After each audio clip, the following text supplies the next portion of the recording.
Estava aqui ouvindo, eu gosto de, às vezes quando eu tenho algumas questões, eu gosto de começar, eu estava querendo reestudar a Renascença. Então às vezes eu gosto de começar a estudar determinado assunto, pegando assim, cursos de vestibular, como as pessoas começam a definir isso e depois ir sofisticando o negócio. Então eu estava ouvindo aí umas aulas pequenas sobre Renascença. E aí que é interessante é que o professor vinha falando sobre Renascença, aí fala, não, porque a Renascença, aí veio a burguesia que estava lutando contra a igreja, aí a igreja lutando contra a burguesia, que a burguesia queria isso, que a igreja queria aquilo, que é uma visão muito assim da história baseada no marxismo, da luta de classes. Então você vai ver como é que está intoxicada essa visão da história a partir do marxismo. Então o cara vai dizer, não, porque aqui, então existe a luta de classe, então o que vai haver história é a luta de classe. Então se eu analisar como é que a burguesia e como é que a igreja e a luta da burguesia e depois não sei do que, papai, então ele vai pegar aquilo ali. O que eu acho que falta na discussão da história é a discussão da complexidade.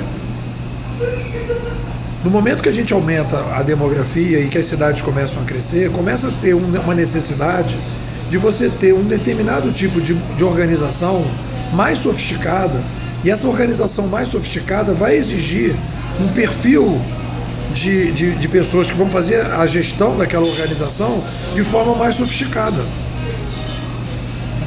E então, o que eu estou dizendo? Eu estou dizendo que a visão da história que eu estou trabalhando, que é a visão da história a partir da complexidade progressiva, se você não analisar o tamanho da demografia e a complexidade que isso gera, você não vai conseguir entender determinados fenômenos históricos.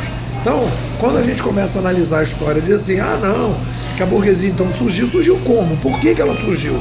Por que a igreja entrou em decadência?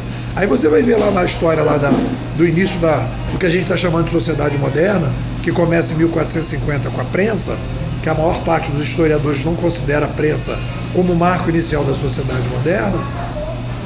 Você vai ver que tinha umas guerras, teve a peste, ou seja, a gente estava numa crise, assim, não dava mais para ficar trabalhando com a complexidade que tinha chegado, porque a peste é o tipo da característica de problemas de complexidade.